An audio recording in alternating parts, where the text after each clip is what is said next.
Bem, é um privilégio poder trazer a última mensagem desta conferência. Aqui permanecemos nós, a Conferência de Worms, pois estamos celebrando de verdade o que Deus fez há mais de 500 anos e nos lembrando dos grandes solas. E foi-me atribuído este glorioso privilégio, poder falar com você sobre o solo e deu glória. Glória somente a Deus. Portanto, quero que vocês abram a Bíblia de vocês em Romanos, capítulo 11 e versículo 36. Eu só tenho tempo para ler um versículo com vocês. E eu quero simplesmente começar lendo este versículo. Porque dele e por meio dele e para ele são todas as coisas. A ele, pois, a glória eternamente. Amém. Acho que vocês podem entender por que escolher este texto para o nosso tempo juntos. A primeira metade deste versículo é uma teologia que exalta a Deus. A segunda metade deste versículo é uma doxologia. E apenas a primeira metade deste versículo que pode produzir a segunda metade dele. Se você não estiver inteiramente aí na primeira metade deste versículo, você não será capaz de percorrer toda a extensão e dar glória a Deus, como vemos na segunda metade deste versículo. Então, deixe-me dar um passo para trás por um momento. Estamos olhando para o quinto e último sola da Reforma. E eu quero que vocês imaginem isso desta forma. Eu quero que vocês imaginem um templo antigo e o alicerce deste templo. Tudo se estriba neste alicerce, que é o sola Escritura. Somente a Escritura, somente pela Escritura. Não pela Escritura e a tradição, pela Escritura e os concílios eclesiásticos e etc, etc. Não, é somente pelas Escrituras que tudo repousa. Agora, existem 3 pilares que repousam sobre este alicerce, e eles são a definição perfeita do que é o Evangelho. Somos salvos somente pela graça, somente pela fé, somente por Cristo. Sola gratia, sola fide, solos Christos. Esses 3 pilares são a definição minimalista da pergunta: o que é o Evangelho? O Evangelho é somente pela graça, somente pela fé, somente por Cristo. Aí está. Agora, quando este alicerce está no lugar e quando esses 3 pilares estão apoiados firmemente neste alicerce, então a linha do telhado aponta diretamente para cima, aponta diretamente para as alturas do céu e dá glória somente a Deus. E é aí que estamos neste versículo. Agora vocês precisam entender: se houver alguma rachadura no alicerce, tudo isso irá desmoronar. Se houver alguma rachadura nesses pilares, todo o edifício desabará. É somente quando o sola Escritura é a base sólida para tudo o que acreditamos, tudo o que pregamos e tudo o que ensinamos. E é somente quando esses 3 pilares estão no lugar que a glória é dada somente a Deus. Portanto, quero ver esse versículo com vocês e quero apenas dividi-lo ao meio. Divida ele ao meio e quero que vocês conheçam primeiro uma teologia que exalta a Deus. O apóstolo Paulo começa dizendo, e este versículo está realmente na forma de um resumo. É o resumo dos primeiros 11 capítulos da Epístola aos Romanos. Então ele diz: porque dele, o ele se refere a Deus, e por meio dele, e para ele, são todas as coisas. Agora, nada no universo está fora dessas 3 frases proposicionais. É a declaração mais abrangente e compreensiva dentro ou fora da Bíblia. Aqui está tudo no universo, nessas 3 frases proposicionais. Aqui está toda a história do mundo, em 3 frases proposicionais. Aqui está a Bíblia inteira, em poucas palavras. Aqui está a salvação, em poucas palavras. Aqui está a reforma, em poucas palavras.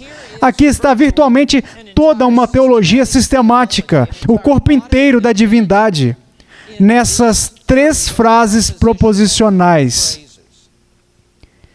Dele, Essa é a vontade soberana de Deus.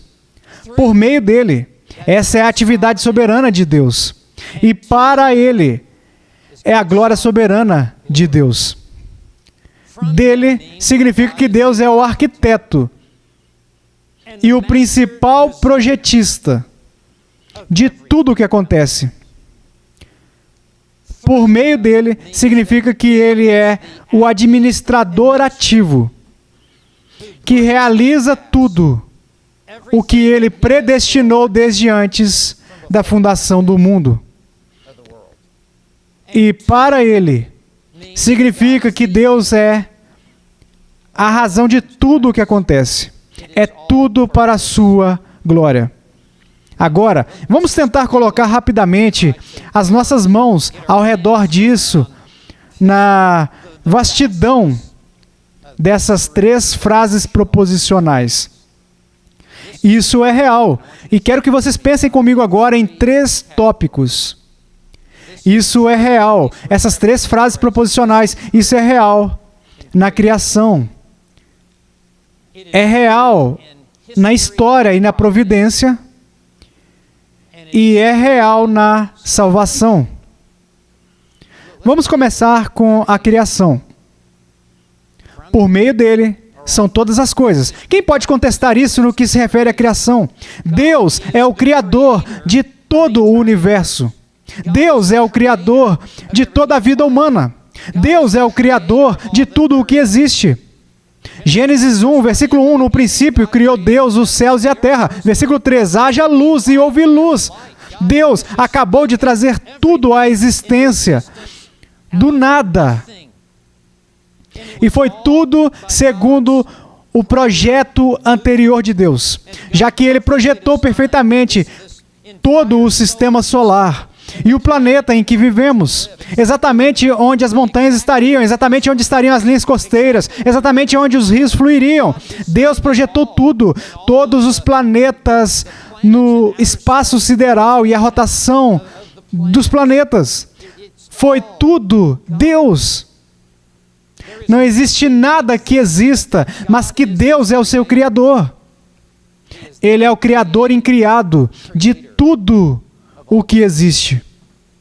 E em segundo lugar, é tudo por meio dele. Ele é o sustentador de toda a criação. Ele é aquele que mantém tudo junto. E ele é aquele que está governando acima da sua criação. Ele é aquele que é soberano acima do clima. Ele é soberano acima das ocorrências de vulcões, tornados, maremotos e tudo mais. É tudo por meio dele na criação. Em Colossenses 1,17, nele tudo subsiste. Se ele algum dia soltasse por um segundo este planeta, todos nós simplesmente sairíamos girando sem rumo pelo espaço sideral. Ele tem o mundo inteiro em suas mãos. E tudo é para ele. Toda a criação deve exibir a glória de Deus. Salmo 19, versículo 1. Os céus proclamam a glória de Deus. João Calvino disse isso. Toda a criação é apenas um teatro para Deus, para exibir a grandeza de quem Ele é. É tudo criação. É dele, por ele, para ele. O mesmo é verdade na história e na providência. A Bíblia ensina que antes da fundação do mundo, Deus foi o autor do seu decreto eterno. E Efésios 1, versículo 11, diz que fomos também feitos herança, predestinados segundo o seu propósito. Agora ouçam isto, que faz todas as coisas conforme o conselho da sua vontade. Como disse um teólogo, não existem moléculas independentes no universo. R.C. Sproul. É tudo história. O plano, o projeto, até a inclusão do pecado e do diabo. É tudo o plano mestre de Deus para a história humana. Nada, não há plano B. Não há plano C.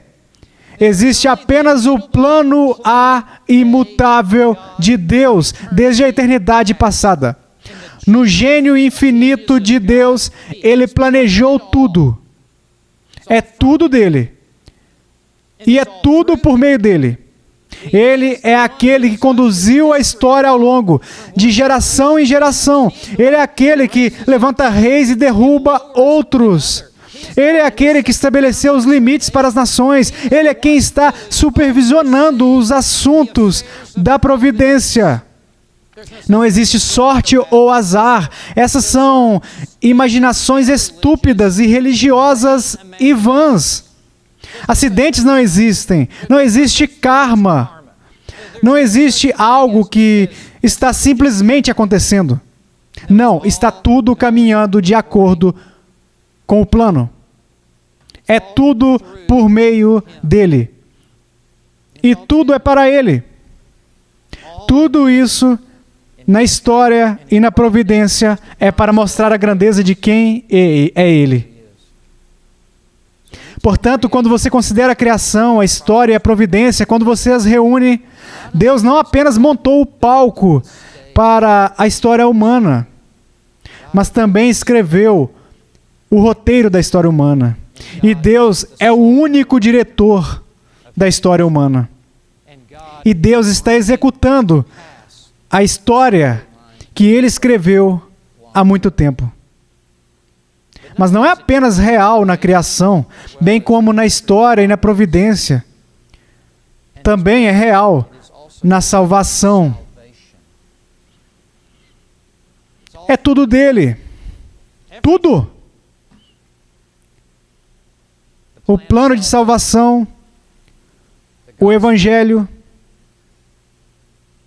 a escolha dos eleitos, o envio do Filho ao mundo, o envio do Espírito Santo ao mundo. É tudo de Deus. Não contribuímos com nada. A única coisa com que contribuímos é o pecado que foi colocado sobre o Senhor Jesus Cristo. É tudo dele. O dom da fé salvadora, o dom do arrependimento, o novo nascimento, tudo vem de Deus. Quem poderia argumentar contra isso? É tudo por sua vontade soberana. E tudo o que Ele planejou na eternidade passada, Ele está realizando agora. Ele designou a hora em que vocês nasceriam. Ele designou quem seriam os seus pais. Ele nomeou qual seria o gênero de vocês, o QI, o temperamento, onde vocês nasceriam, onde vocês iriam crescer e quem cresceria ao seu lado. Quem seriam os seus professores, quem seriam as influências em sua vida, quem iria apresentar o Evangelho para vocês. Ele designou e realizou a obra no momento exato em que vocês ouviriam o Evangelho, quando vocês estariam prontos para ouvir o Evangelho. Todas as coisas são por meio dele. Foi ele quem abriu os seus olhos cegos espiritualmente para enxergar o que vocês não podiam enxergar anteriormente. Ele é aquele que abriu seus ouvidos e deu ouvidos a vocês para ouvirem a voz do pastor chamando vocês. Ele é aquele que abriu seus corações fechados. Vocês eram tão teimosos e obstinados contra Deus. Ele é aquele que abriu os seus corações e tirou os corações de pedra que estavam espiritualmente mortos e indiferentes a Deus. Ele é aquele que lhes deu um coração de carne que está vivo em Deus. Ele é quem colocou o Espírito Santo dentro de vocês. Ele é aquele que escreveu a palavra de Deus na tábua dos seus corações. Ele é quem os faz obedecer aos seus mandamentos. É tudo de Deus. É por isso que só lhe deu glória significa dar toda a glória a Deus. Todas as coisas são obra dele, é tudo obra dele. E é tudo para ele. Ele é a razão mais elevada. Ele é o propósito de tudo. Esta é uma teologia centrada em Deus. Uma teologia que exalta a Deus. E qualquer coisa menos do que eu acabei de relatar sobre nós impede que a glória seja dada a Deus. Você estará tentando ganhar algum crédito pela sua salvação. Você vai tentar receber algum crédito pelo que é, por quem você é e pelo que tem. Não, é apenas esta teologia, apenas esta doutrina. Dele, por ele e para ele são todas as coisas. É apenas esta teologia que produz a segunda metade deste versículo. Até que você aceite a primeira metade deste versículo, você terá que pressionar continuamente o botão mudo. Você não será capaz de dar louvor e glória a Deus em sua plenitude, até que esteja tudo no lugar. Agora, a última metade do versículo é uma doxologia que exalta a Deus. Diz: a Ele, pois a glória eternamente. Amém. Não há menção de nós.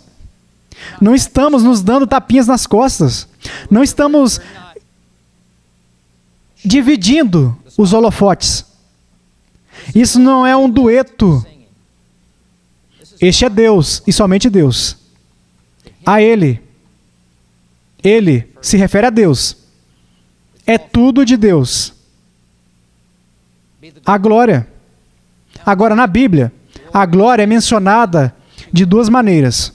Existe a glória intrínseca de Deus e a glória atribuída a Deus.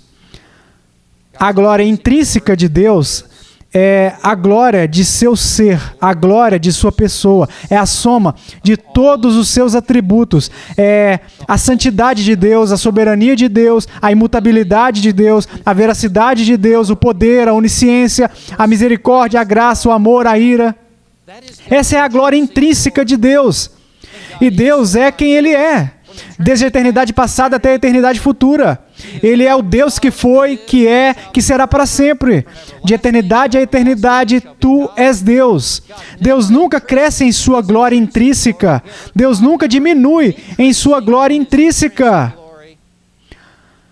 Ao longo de todas as eras passadas, ao longo do tempo no presente e em todas as eras do futuro, Ele é imutável em sua glória intrínseca.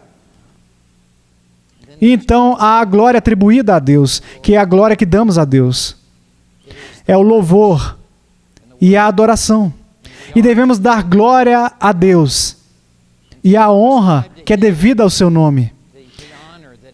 E a maneira pela qual a nossa glória atribuída continua a crescer ininterruptamente é quando percebemos de maneira crescente que tudo o que acontece veio de Deus.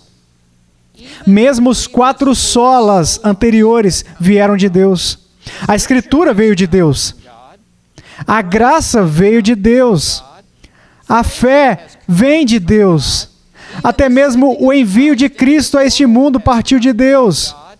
Todos os 4 solas anteriores, todos têm sua origem na obra da Trindade, fazendo com que tudo aconteça. E assim, à medida que entendemos isso de maneira crescente, queremos nos levantar e louvar o nome do Senhor. Queremos nos levantar e render a Ele honra e glória que pertence somente a Ele. E é isso que Paulo está dizendo aqui. A Ele, pois, a glória. E está implícito que é somente a Ele a glória. Então, ele acrescenta eternamente. Sem fim, nunca chegaremos ao ponto em que daremos glória a Deus em toda a extensão e não haverá mais nada a dizer. Não, vai levar toda a eternidade vindoura e ainda nunca conseguiremos exaurir isso e continuaremos a louvá-lo eternamente. Então Paulo acrescenta, amém. Você só pode dizer amém se você acredita que dele e por ele e para ele são todas as coisas. Se você não consegue crer nisso, então terá que guardar o seu amém. Você não será capaz de confirmar a plenitude de quem é Deus e o que Deus fez na história humana, na criação e na sua salvação, até que você creia que dele, por ele e para ele são todas as coisas. Mas para nós que acreditamos nisso, damos o mais alto, mais retumbante, confirmando, declarando amém, do fundo do nosso coração, com o mais alto volume da nossa voz, exclamamos amém ao nosso grande Deus. Portanto, este é o quinto e último sola, e não há terreno mais elevado do que a Deus seja a glória, eternamente. Amém.